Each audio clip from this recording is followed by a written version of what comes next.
Welcome to the North Star, a space for conversation on leadership, equity, and justice. This season, we're exploring disruption. Those pivotal moments when scholars, leaders, and communities challenge systems and reimagine the future. Today's guest is none other than Dr. Aldon Morris, Professor Emeritus of Sociology, Northwestern University, and one of the most influential sociologists of my time, one of my favorite sociologists, author of The Origins of the Civil Rights Movement and The Scholar Denied, W.E.B. Du Bois and the Birth of Modern Sociology. Dr. Morris has spent a lifetime discovering and uncovering how social movements transform societies and how institutions, including academia itself, especially sociology, must confront their own inequalities. So, Dr. Morris, welcome so much to the North Star podcast. Thank you so much for being here.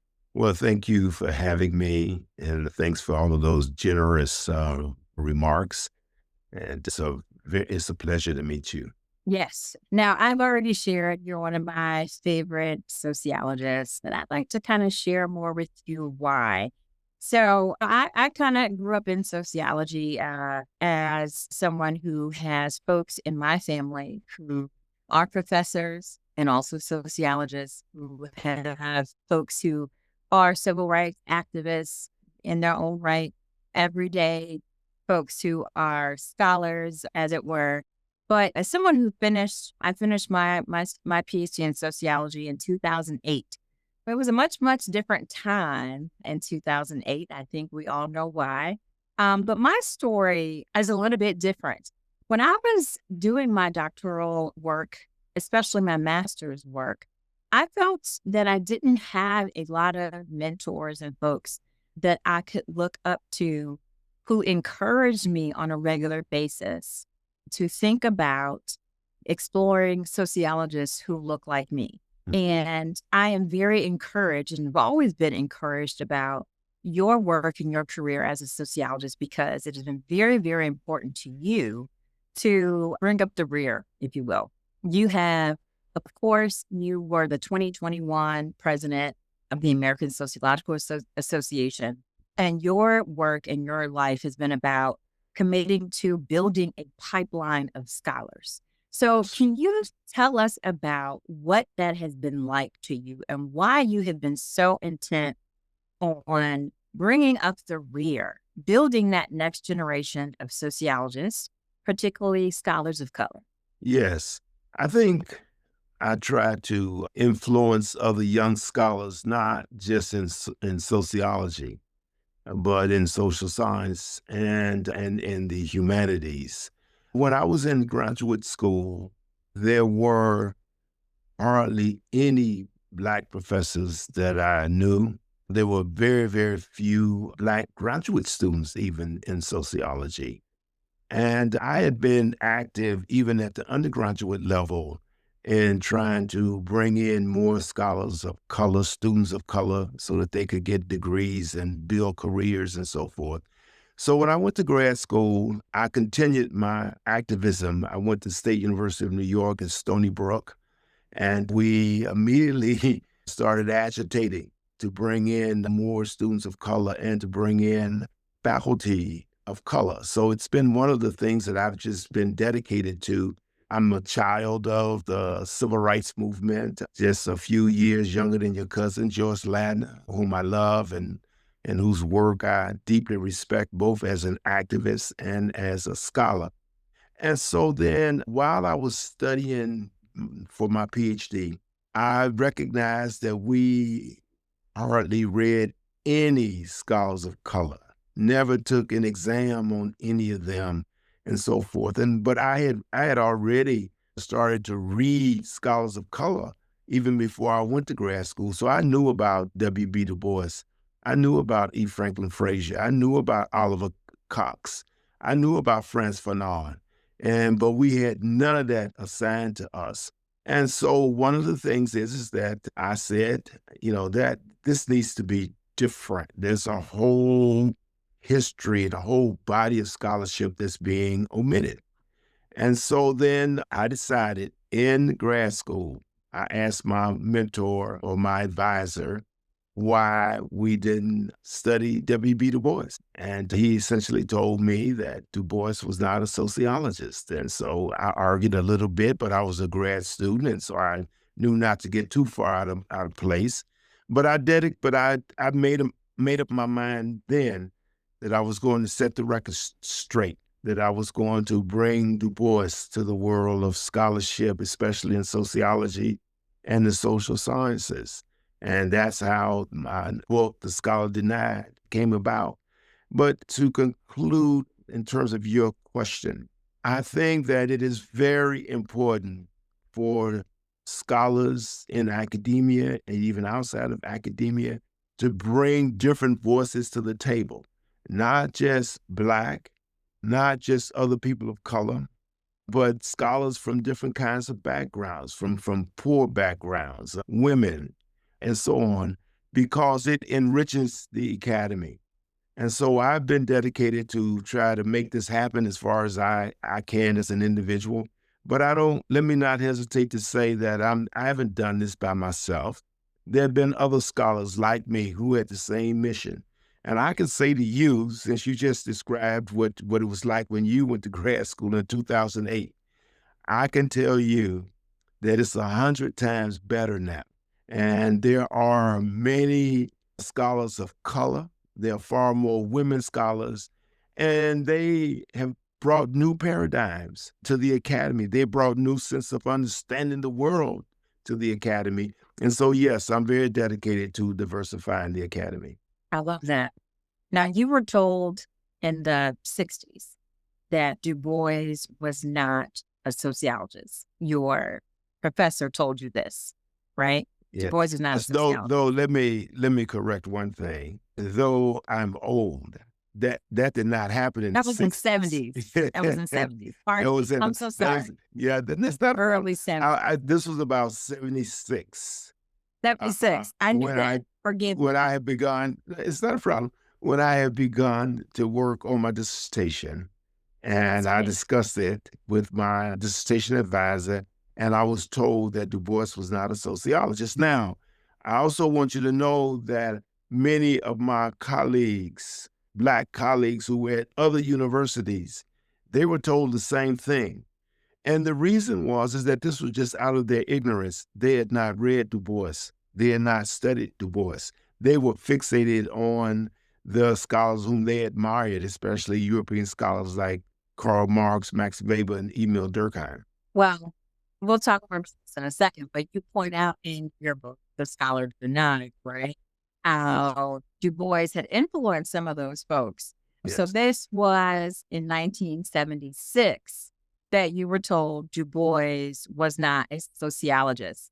Let's fast forward to 2000, when I was a graduate student working on my master's in sociology. I won't share the name of the institution, but it was in my hometown of Cleveland. Okay. And I was sharing with my major professor that I wanted to write my dissertation, I wanted to write my master's thesis on colorism. And I wanted to write my master's thesis on colorism because I had did my undergraduate thesis on that. And I had I had done the readings, I had everything ready. And my advisor said, no, you can't write your thesis on that. That's not sociological. And I said, what are you talking about? Yeah, of course it is. Du Bois wrote about it. Drake and Caton wrote about it. Fraser. I had written I had my lit review ready. And my advisor said, no, you can't write Du Bois. That's not sociological. Right. And I couldn't believe it. So in 2000, I was told I couldn't study X because at the time I didn't realize that my advisor hadn't studied these same people. She just simply didn't know, right? She turned me down because I didn't know. Thankfully, it's 2025, thanks to your work. And by the way, I taught sociological theory for many, many years. And the books that I taught my students, we taught Scholar Denied, we taught Death of Black Sociology, We taught a huge canon, a Mm. breadth of things. We also taught Durkheim, Of course. Marx, Weber, but we also taught all of the things, right? Mm. And we're at a place now. I went to ASA, the meetings in Chicago in Mhm. August, and you're Mhm. absolutely right, right? You've got sociology of Cardi B. You have all these different things now because you have this huge critical mass of scholars who are studying all of the things, right? Did you envision that sociology, not that it's perfect, but did you imagine a discipline that would look like this back in 1976? So here we are almost 50 years later. Mhm. Did you see a sociology, a discipline looking like this in 50 years' time? At that time, I would describe myself as more of a fighter who knew that change was necessary.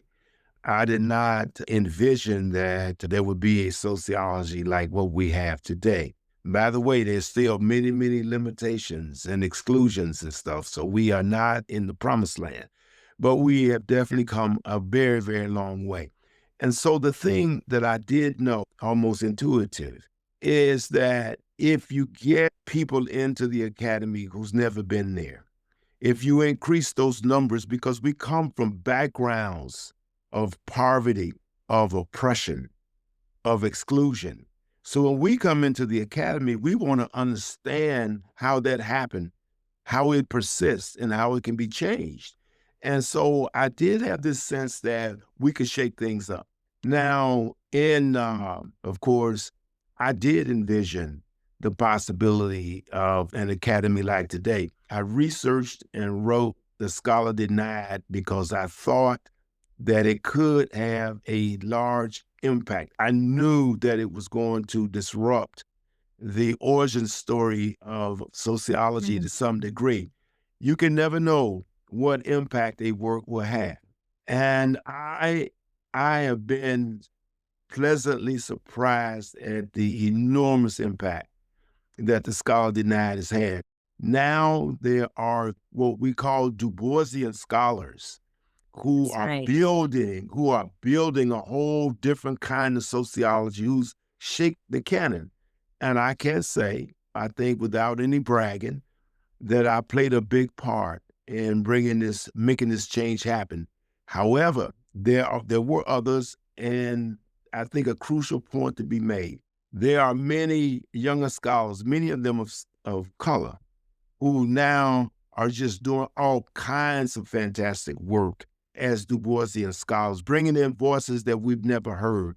And so, right now, if you look at the syllabi, you taught theory. If you look at the Yep. syllabi now across sociology departments in America, in many cases now, Du Bois is included on that syllabi, especially in terms of theory classes and so forth.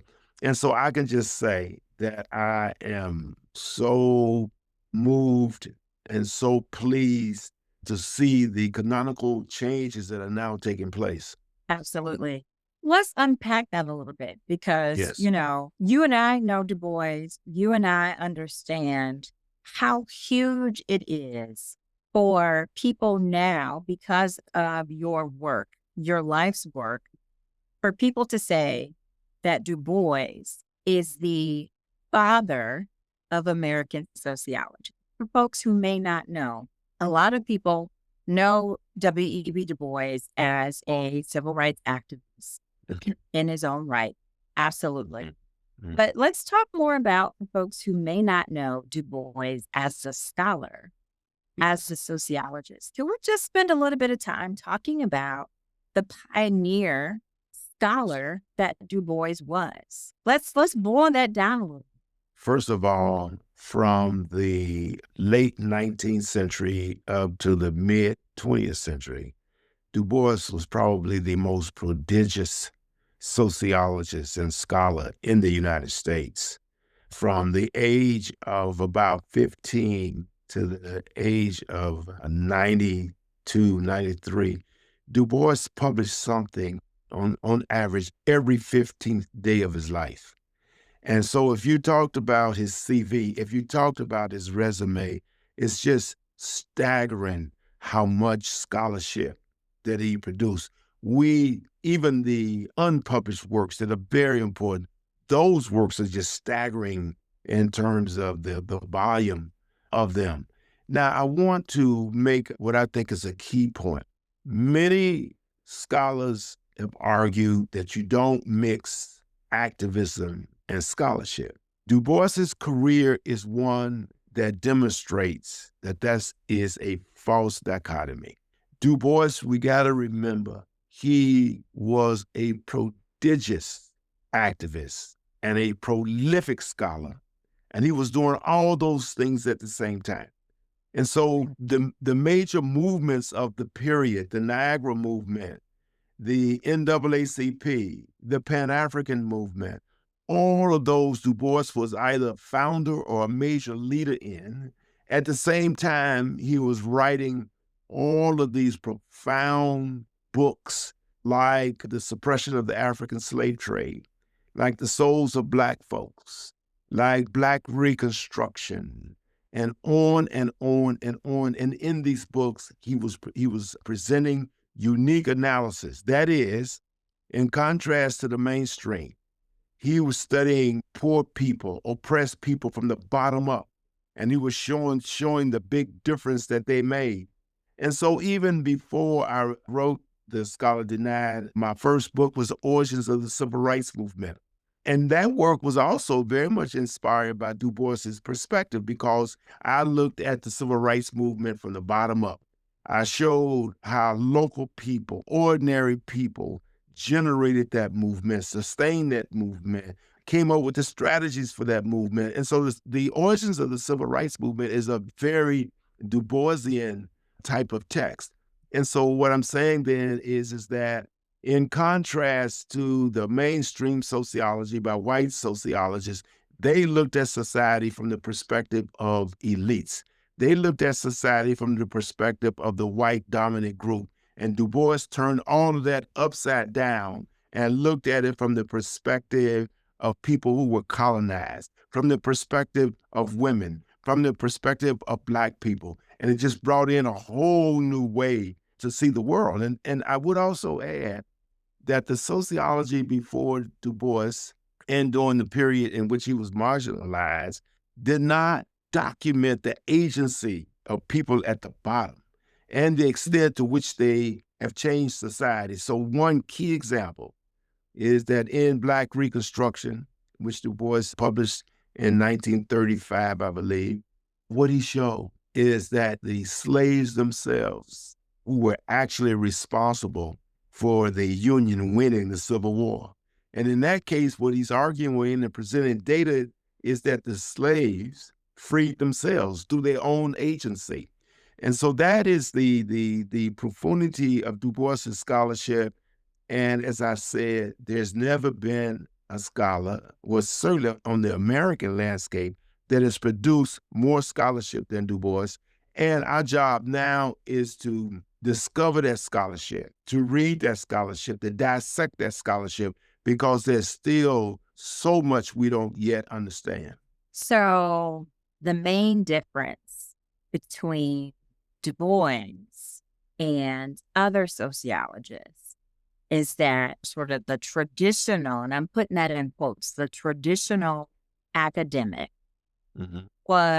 is someone who is stuck in the ivory tower, peering out of the ivory tower, looking at sort of the people, from a distance, sort of gazing on the people and sort of pontificating about what they think is happening in society, in culture, without necessarily really asking people what's happening. Whereas Du Bois was among the people. Du Bois was the people. Du Bois was on the ground. And, by the way, you hit me with something that I need to sort of repeat back just to make sure I understand. He was writing between the time he was 15 years old and the time he was 92 years old. And he was essentially, the math works out to where he was putting something out every 2 weeks, essentially. Yes, that's exactly right. He was writing for 80 years of his life, and he put something out every 2 weeks. Yeah. Okay. When Du Bois was in high school, he was writing articles for Black newspapers. So he even started writing and publishing before he went to Fisk as an undergraduate. So yes, he not only that, we can talk about Du Bois as a historian. We can talk about him as a sociologist. We can talk about him as a philosopher. But Du Bois was a novelist. He wrote novels. Yes. Du Bois was a poet. He wrote Mm. poetry.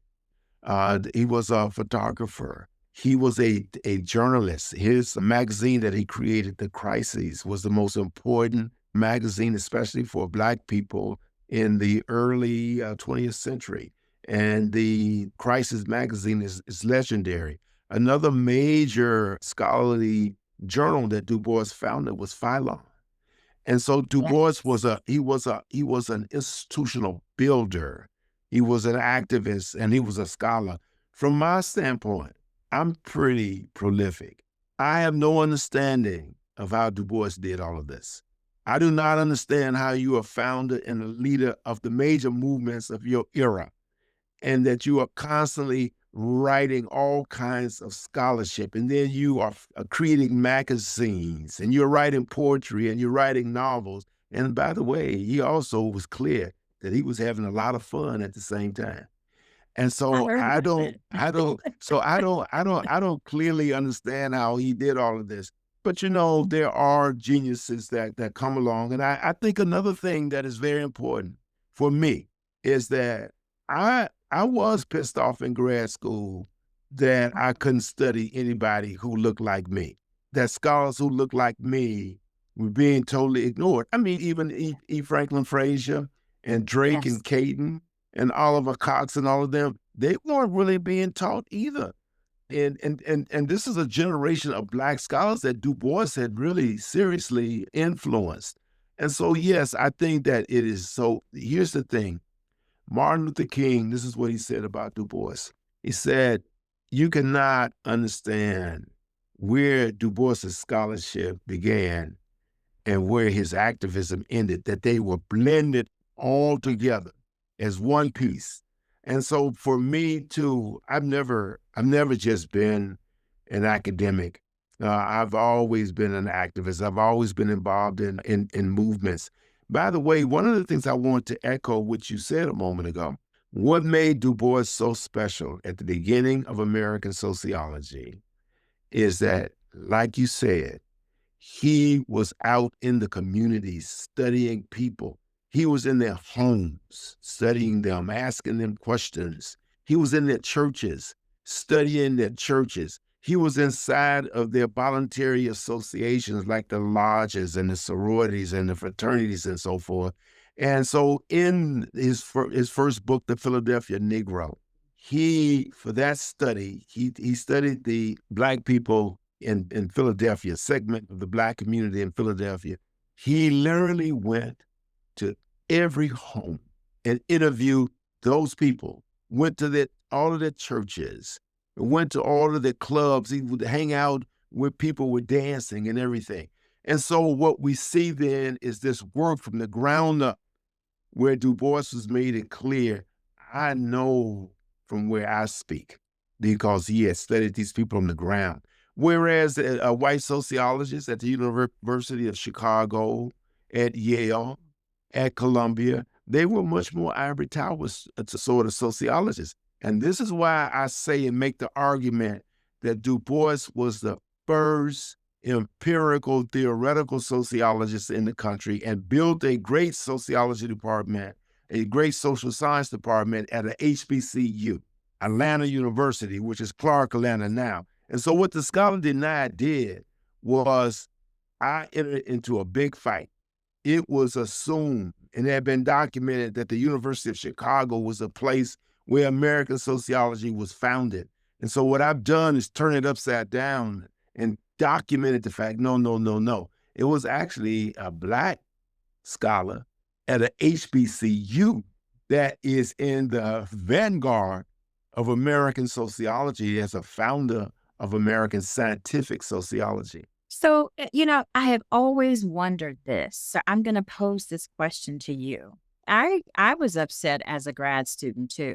I wanted to study more sociologists who looked like me because if I found them as a grad student, why hadn't my professors found them? So, was Du Bois sort of casually omitted, or was it a systematic exclusion? So, in other words, did they know about Du Bois and his contributions, or did folks that just didn't, or was it just, I had no idea about Du Bois, or was it just or was it really a carefully strategic exclusion from the broader canon because of the greatness and how special this Black sociologist was? Well, I think that we have to understand that Black people have been considered from the very beginning as inferior. It is very important for us to understand that the society at large, as well as the academy, thought that Black people were inferior. They argued it. They claimed that science proved it. And so if you think that people are inferior, then there's nothing of worth for them to study. There's no reason for them to study Black scholars. They did not think by any stretch of the imagination that there was somebody Black that equal Marx, equal Durkheim, equal Max Weber.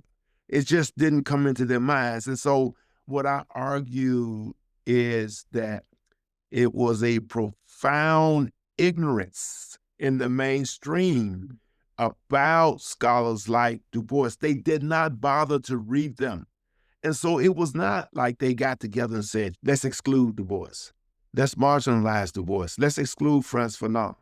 Let's exclude E. Franklin Frazier. Let's exclude Oliver Cox. Let's exclude Ida B. Wells. Let's exclude Anna Cooper. They did not do that. They did not know their work. They did not consider them important. And so even as E. Franklin Frazier, for example, think about this. He got his Ph.D. in sociology at the University of Chicago.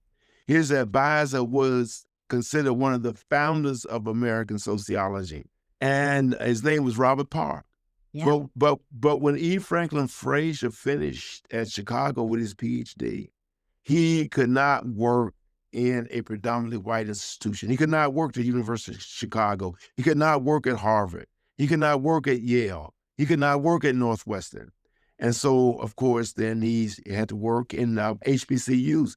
By the way, Du Bois, who was the first Black person to get a Ph.D. at Harvard, he could not work at Harvard. And so one of the things that Du Bois said about all of it, he says, you know, I went to Harvard, but I was not of Harvard.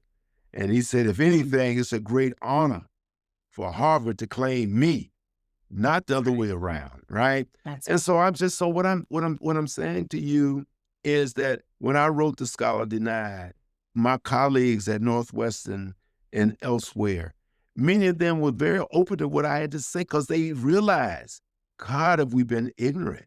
God, we never thought of Du Bois. Now I will add this: Du Bois was portrayed as a propagandist. He was portrayed as a political activist who attacked Booker T. Washington. Even within the Black community, many of us, that was the only story we knew. W.E.B. versus Booker T. That was a story that we knew. So many of us didn't know the scholarship of Du Bois. And there were many profound Black scholars at HBCUs like Benjamin Mays and others who knew all about Du Bois. But for the most part, his scholarship was not known. And so what I would say to this is that we must forever think about our ignorance. We must never think that somehow we're the enlightened ones. We must know that there are large bodies of work out there now that have not been unearthed and studied. And it is our poverty because we cannot understand the world the way we should understand it because we don't have all of these perspectives. And so the thing about The Scholar Denied, my daughter, who was relatively young while I was finishing up The Scholar Denied, and we had a conversation about it. And she said, Dad, why is it not The Scholars Denied? And I said, you really have a great point there, because there have been many scholars denied. In fact, somebody like Patricia Hill Collins, I'm sure you know her work. I mean, she showed exactly what it meant to be ignorant about the experiences and the knowledge of Black women, for example. That's right. The knowledge of Black women had been excluded from the academy as well. And so what us Du Boisian scholars, or scholars coming from different places in the world, what we've done is that we have brought great insight to not only understanding us, but understanding the world. And I think that is one of the key contributions of Du Bois and many scholars like him. I love it. So I mentioned before when this book came out, and there was so much buzz about this before it even was published.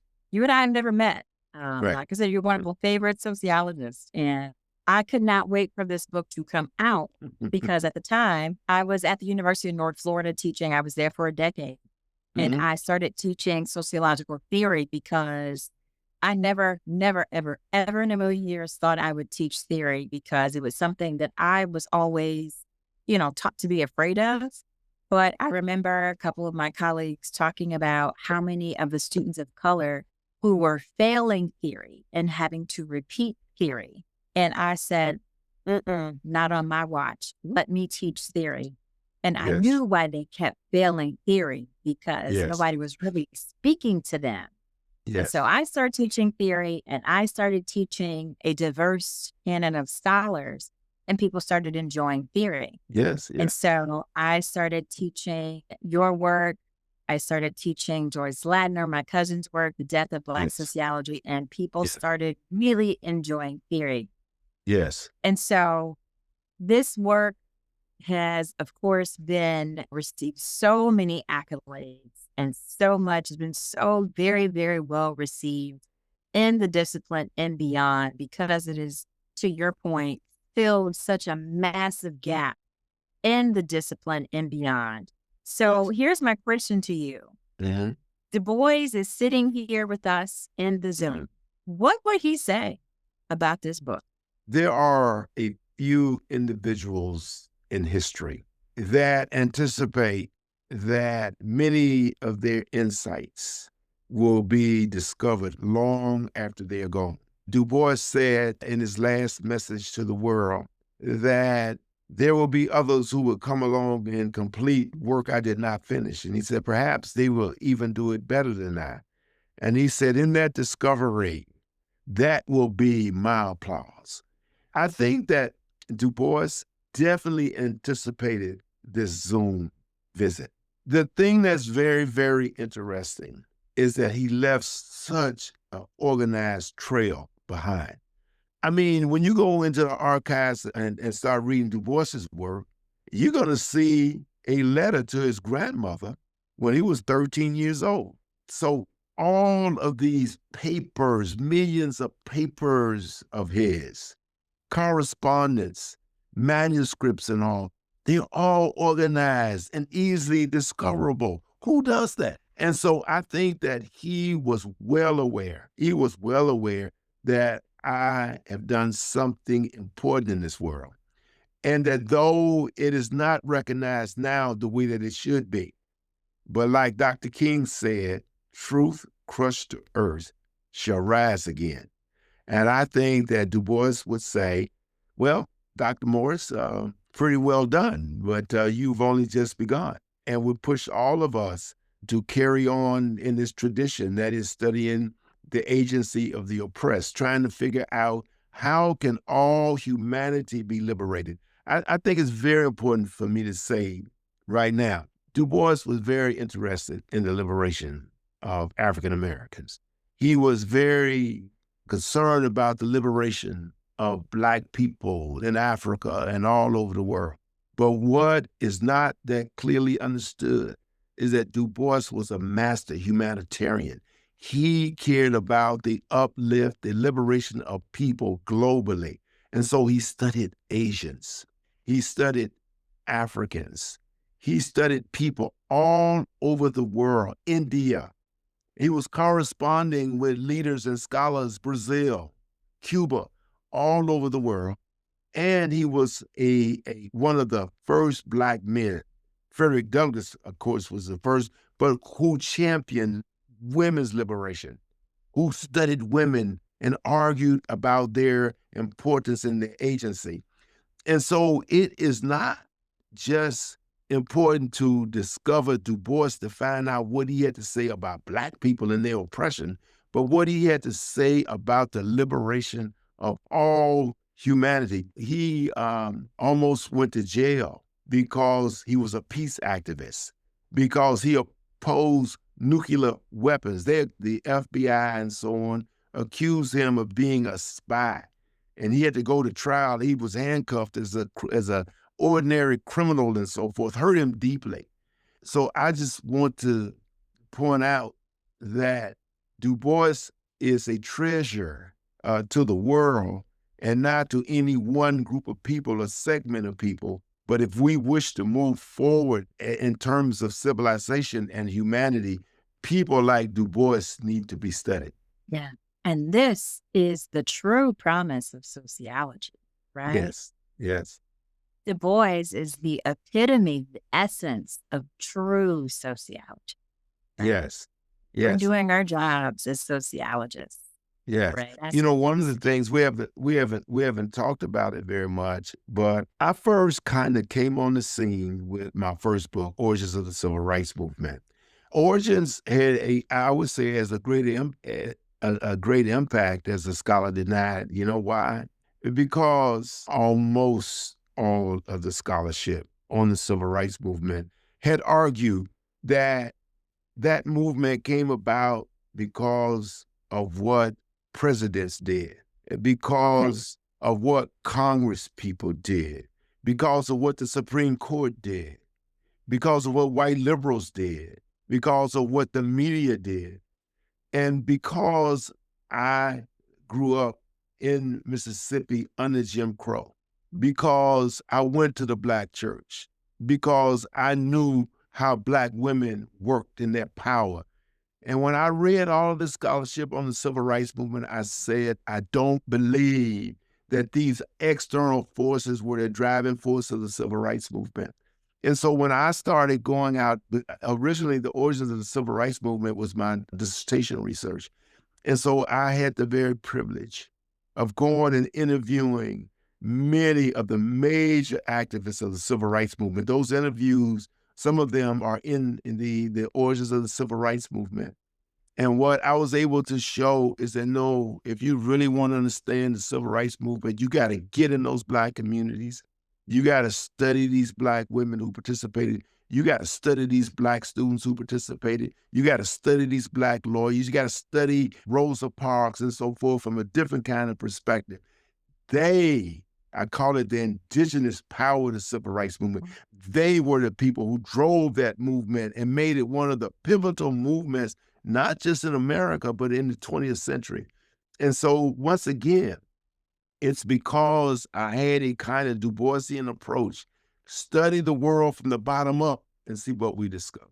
Absolutely. Ah, Dr. Morris, I could talk to you for the next week. Oh my gosh. Well, you have to promise me something. The next conference that you're at, you have to let me know so I can come up to you and meet you in person, because it would be just my pleasure. I have really enjoyed being in conversation with you today. It has just been so, so amazing. I know that everyone is going to learn so much from hearing from you, and that everyone is going to be truly, truly inspired. And after hearing this, everyone is going to want to know as much as they can about W.E.B. Du Bois. So thank you so much for joining us on the North Star. And I'll give you the last word. What is very meaningful to my life at this stage of my life is that when I go to conferences, I meet so many young scholars like you who come up to me and they first tell me about how important I've been to them. And of course, I love it. But then, far more importantly, they start telling me about the work that they're doing. And I feel very, very comfortable now that there are so many young scholars, the new generation of scholars across all colors, across all social classes. That is the hope in these dark times. And so I just want to say to you that it will be as great a pleasure for me to meet you as for you to meet me. And thanks for having me on. Absolutely. Thank you so much.